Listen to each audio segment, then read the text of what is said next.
Morning students, class 12 subject mathematics और vectors हम पढ़ रहे हैं। वेक्टर्स में आपने वेक्टर की टाइप्स, वेक्टर की डेफिनेशन, उसकी एग्जांपल्स, उसके बाद वेक्टर्स की एडिशन, अलजेब्रा वेक्टर्स का, उसके बाद आपने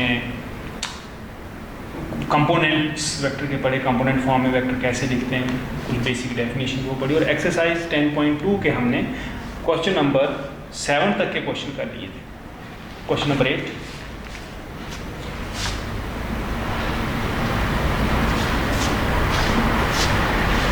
डायरेक्शन कोसाइंस और डायरेक्शन रेशियोज में मैंने आपको पढ़ाया। तो क्वेश्चन स्टार्ट करने से पहले एक मैं आपको कंसेप्ट देना चाहता हूँ। वो कंसेप्ट ये है कि डायरेक्शन रेशियो और डायरेक्शन कोसाइंस। डायरेक्शन कोसाइंस की डेफिनेशन मैंने आपको बताई। सबसे पहले डायरेक्शन एंगल बताया कि कोऑर्डिनेट एक्सिस के साथ कोई भी वेक्टर जो एंगल बनाता है उनको हम डायरेक्शन एंगल्स कहते हैं। एक्स एक्सिस के साथ सपोज करो अल्फा, वाई के साथ बीटा और जेड के सात गामा, तो अल्फा बीटा गामा हो गए डायरेक्शन एंगल्स। उनके साथ जब हम कोसाइन लिखते हैं, कॉस लगा देंगे, cos alpha, cos beta, cos gamma, तो उनको कहते हैं डायरेक्शन कोसाइंस। डायरेक्शन कोसाइंस के प्रोपोर्शनल जो नंबर होते हैं, कोई भी नंबर जो उनके प्रोपोर्शनल हो, उनको डायरेक्शन रेशियो कहते हैं। कोई भी वेक्टर जब हम कंपोनेंट फॉर्म में लिखते हैं, सपोज करें मैंने एक वेक्टर लिख दिया x is equal to A I plus B J plus C K. So A B C are called, ये लिख लेना आप लोग, आर कॉल्ड या are the direction ratios of vector x। तो कोई भी वेक्टर हो उसमें जो ये आई जे और के कोफिशिएंट्स लिखे गए होते हैं, इनको डायरेक्शन रेशियो कहते हैं। ये डायरेक्शन रेशियो होते हैं। लेकिन अगर वो यूनिट वेक्टर हो, if x is equal to A I plus B J plus C K is a unit vector, then A B C are direction cosines. क्यों? क्योंकि डायरेक्शन कोसाइंस में L square plus M square plus N square क्या होता है? 1 होता है। तो unit vector का मॉड कितना होता है? 1 होता है। मॉड 1 होने का मतलब ये आपने नोट बस इतना सा लिखना है। मैं आपको ये समझा रहा हूँ कि अगर ये यूनिट वेक्टर है, so under root A square plus B square plus C square 1 होगा। इसका मतलब A square plus B square plus C square 1 होता है। तो जिन डायरेक्शन रेशियो में A square B square C square 1 हो जाए, वो डायरेक्शन रेशियो क्या होती है? वो डायरेक्शन कोसाइंस होती है। तो आपको कभी भी वेक्टर दिया हो कोई और डायरेक्शन रेशियो पूछी जाए, तो उसके कोफिशिएंट जो आई जे के वही डायरेक्शन रेशियोज हैं। लेकिन अगर आपको डायरेक्शन कोसाइंस पूछे जाए, तो आप उसका यूनिट वेक्टर बनाओ उसकी डायरेक्शन में, उस यूनिट वेक्टर की जो डायरेक्शन जो कोफिशिएंट्स बनेंगे वही डायरेक्शन कोसाइंस को। तो फिलहाल question number 8, find the unit vector in the direction of vector P. So given points are, हमें पॉइंट्स दिए, वेक्टर से दिए 1 2 3 एंड क्यू 4 5 6। तो पी क्यू वेक्टर की डायरेक्शन में आपने यूनिट वेक्टर निकालना है। तो कल 7th क्वेश्चन किया था हमने, किसी भी वेक्टर की डायरेक्शन में यूनिट वेक्टर निकालना, तो हम क्या करते हैं?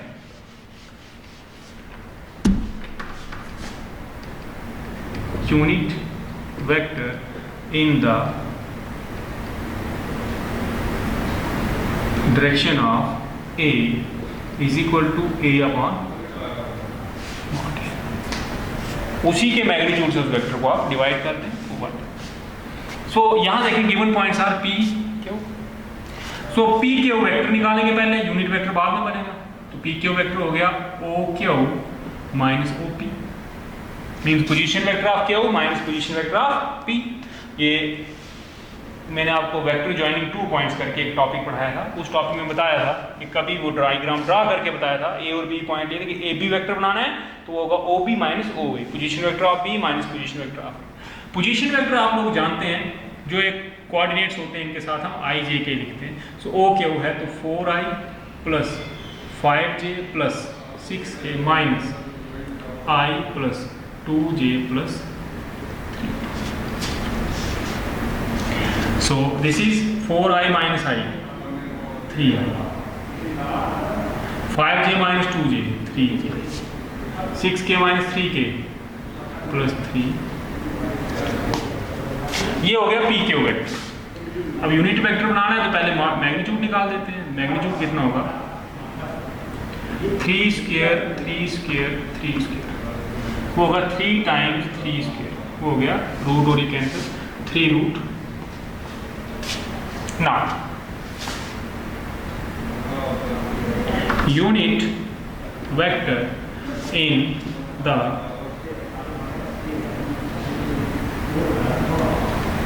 direction of vector pq is equal to pq upon mod pq. This is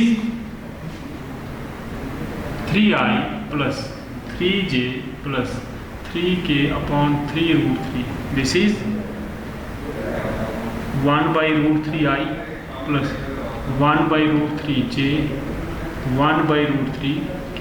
This your answer. Question number 7 यही था, बस क्वेश्चन नंबर 7 में वेक्टर बना बनाया था। क्वेश्चन नंबर 7 में ए वेक्टर दिया था, सीधा कहा था ए वेक्टर की डायरेक्शन में यूनिट वेक्टर निकालो, तो मैंने उस ए वेक्टर को उसी के मॉड से डिवाइड किया, यूनिट वेक्टर बन गया।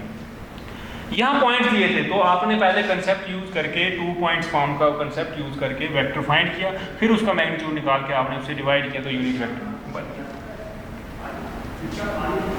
नेक्स्ट है, अगर उसने यूनिट वेक्टर नहीं पूछा है, कोई पर्टिकुलर मैग्नीट्यूड पूछ दिया, लैम्डा मैग्नीट्यूड, तो ये यूनिट वेक्टर है, मींस इसका मैग्नीट्यूड कितना है 1, तो लैम्डा से मल्टीप्लाई कर दो, कितना मैग्नीट्यूड हो गया भाई, आई जो है यूनिट वेक्टर है तो 10i जो है उसका मैग्नीट्यूड 10 होगा, 20i का 20 होगा। तो next question,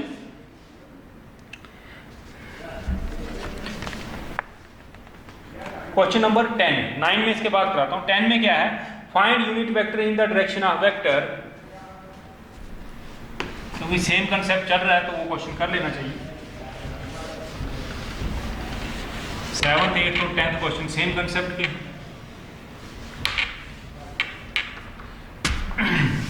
question number 10, late ए, तो उस वेक्टर का नाम मैंने ए डाल दिया, 5i minus j plus 2।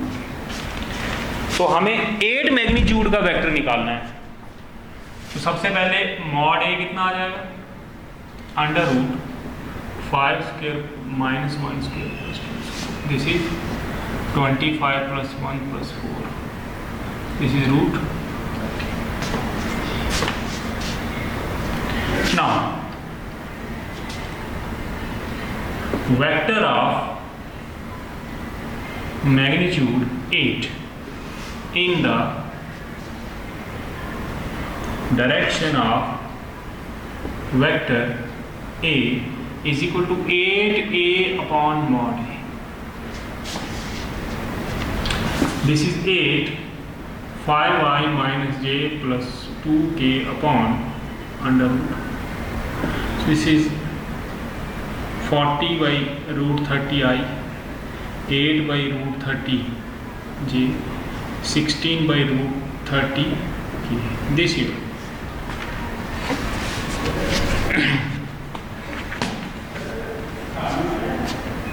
Question number 9, ये भी इसी कंसेप्ट का है, उसमें भी यूनिट वेक्टर निकालना है।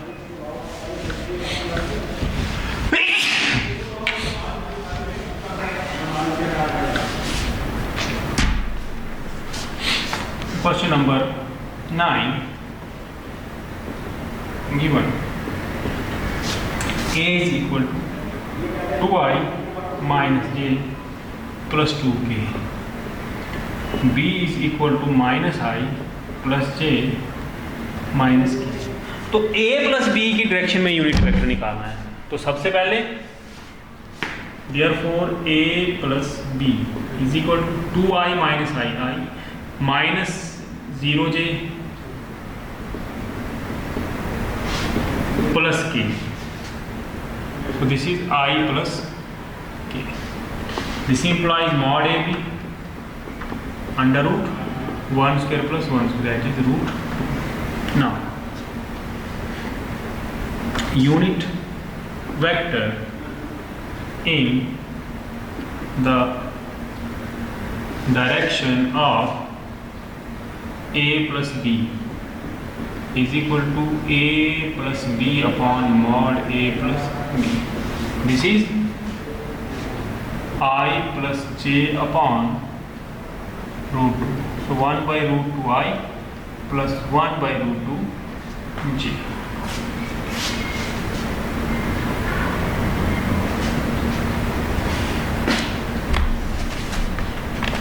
Question number 11.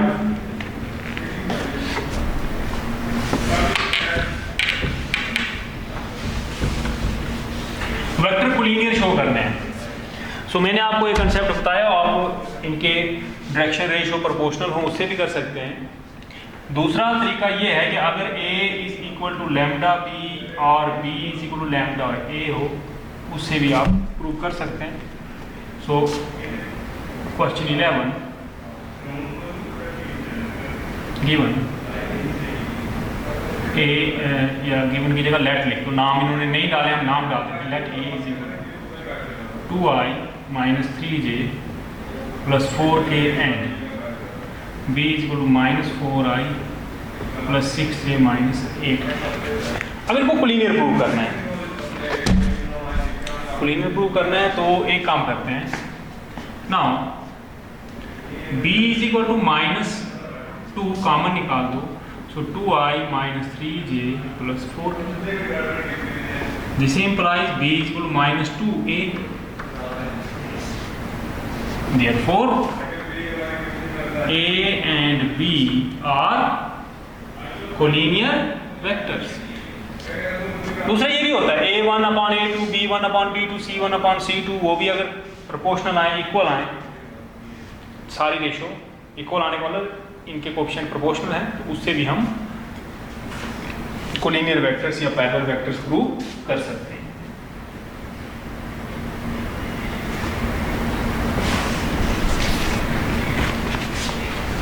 Question number 12 direction cosines find करने के लिए बोल रहा है, तो मैंने पहले ही डिस्कस कर दिया था आपको।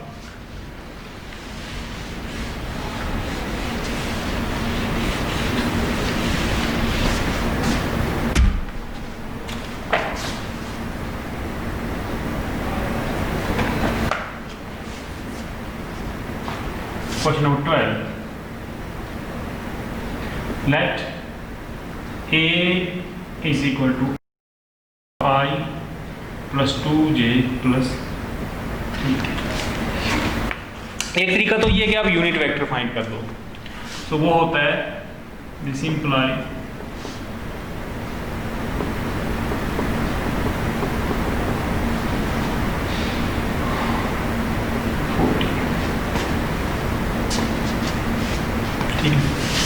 therefore unit vector in the direction of a is equal to a upon is equal to I plus 2j plus 3k upon under root 14. This is 1 by root 14 I, 2 by root 14 j, 3 by root 14 k. Hence, direction cosines of A are 1 by root 14, 2 by root 14, 3 by root 14.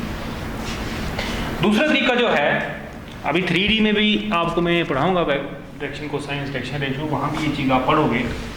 दूसरा तरीका ये होता है कि relation between direction cosines and direction, ये note लिख देना, पीछे जो नोट्स लिखाए थे उनमें, relation between direction cosines and direction ratios.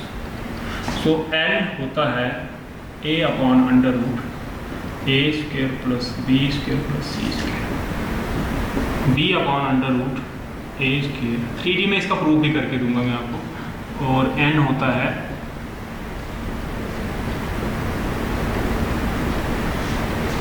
Means direction cosines आप इस तरह से फाइंड कर सकते हैं, where L, M, N are direction cosines and A, B, C are direction ratios. A, B, C direction ratios हों, L, M, N direction cosines हों, उनके बीच में ये रिलेशंस हैं। तो इस क्वेश्चन में देखें, इस क्वेश्चन में A 1 है, B 2 है, C 3 है, तो आप LMN इस फार्मूले से फाइंड कर सकते हैं। अगर वेक्टर्स पढ़ रहे हैं हम, तो वेक्टर्स में यूनिट वेक्टर फाइंड करना इजी है, तो यूनिट वेक्टर फाइंड करके आप उस फॉर्मूले को यूज करके कर सकते हैं जैसे मैंने करवाया। लेकिन वेक्टर की बजाय कोई लाइन हो तो लाइन में आपको डायरेक्शन रेशियो दी और डायरेक्शन कोसाइन फाइंड करने, तो ये तरीका भी है।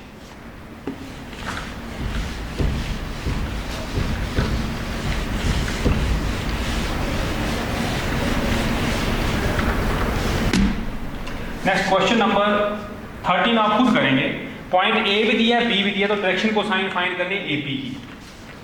देखें 13 क्वेश्चन कोई टफ नहीं है। ए बी तो वो ओ बी माइनस ओ ए होगा। अभी ऊपर पी क्यों कराया था मैंने, ए बी मिल जाएगा। तो जैसे अभी क्वेश्चन में मैंने डायरेक्शन कोसाइंस करवाई यूनिट वेक्टर बनाकर, वैसे आप डायरेक्शन कोसाइंस निकाल सकते हैं। Question number 14,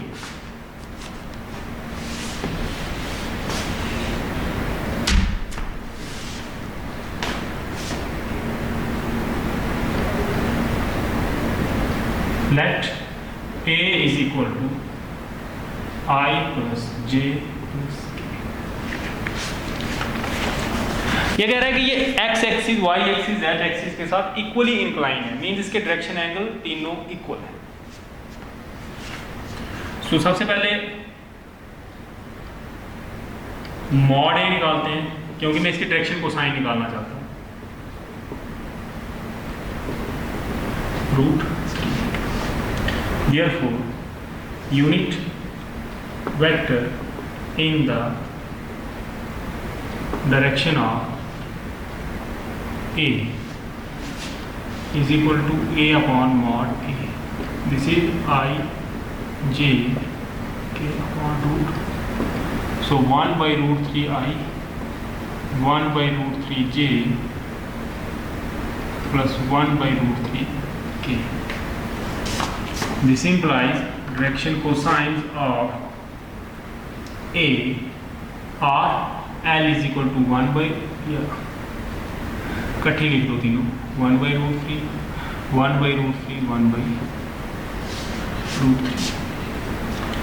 So that is, इनको हम किससे नोट करते हैं, L से पहले वाली, M से दूसरे वाली और N से तीसरे। अब इनकी inclination x axis, y axis, z axis के साथ, let alpha beta gamma be the angles that A makes with OX, OY, OZ axis, then direction cosines are given by L is equal to cos alpha, M is equal to cos beta, N is equal to cos gamma। तो ये देखिए, इसको first रखते हैं। तो ये दोनों direction को साइन जो निकली अलग अलग किसकी हैं, एक ही हैं। फ्रॉम फर्स्ट एंड सेकंड तो दोनों इक्वल होंगी। cos alpha is equal to 1 by root 3, cos beta is equal to 1 by root 3, cos gamma is equal to 1 by root 3। So this implies cos alpha is equal to cos beta is equal to cos gamma. This implies alpha is equal to beta is equal to 1. Hence A is equally inclined with OX, OY and OZ। ठीक है।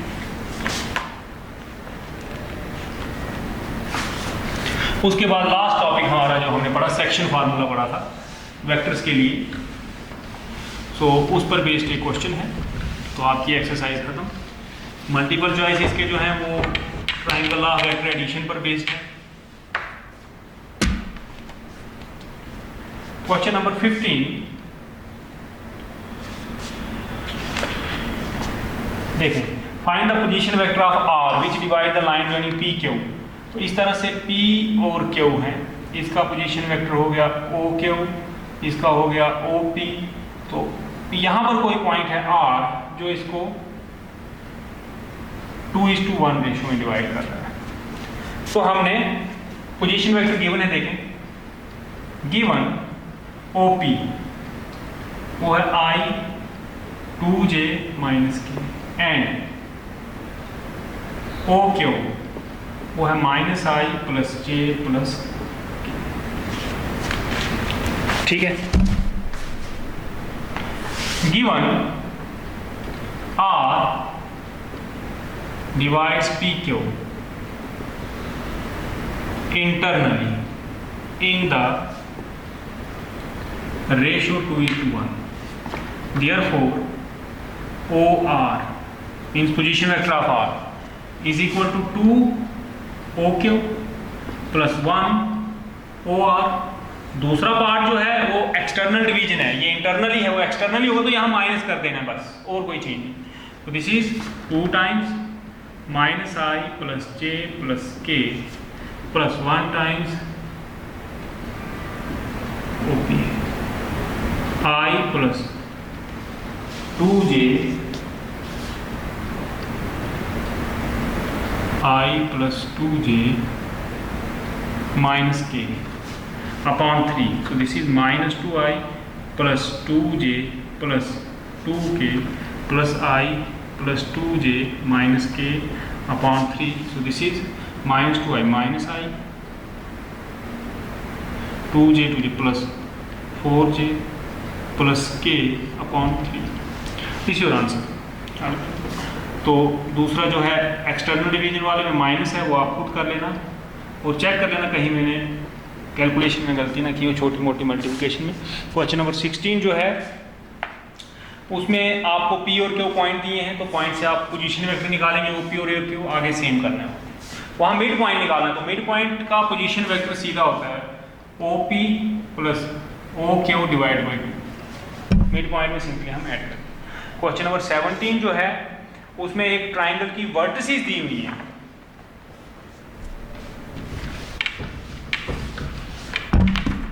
Triangle की vertices दी हुई है ABC, तो इसके position vector A, B और C हमें दिए हुए हैं। तो आप AB निकाल सकते हो, BC निकाल सकते हो, AC, उनका फिर मॉडुलस निकालना, पाइथागोरस थ्योरम यूज करना, राइट ट्राइंगल है या नहीं है पता चलता है। तो आज के लिए इतना काफी है, कल से हम डॉट प्रोडक्ट पढ़ना स्टार्ट करेंगे।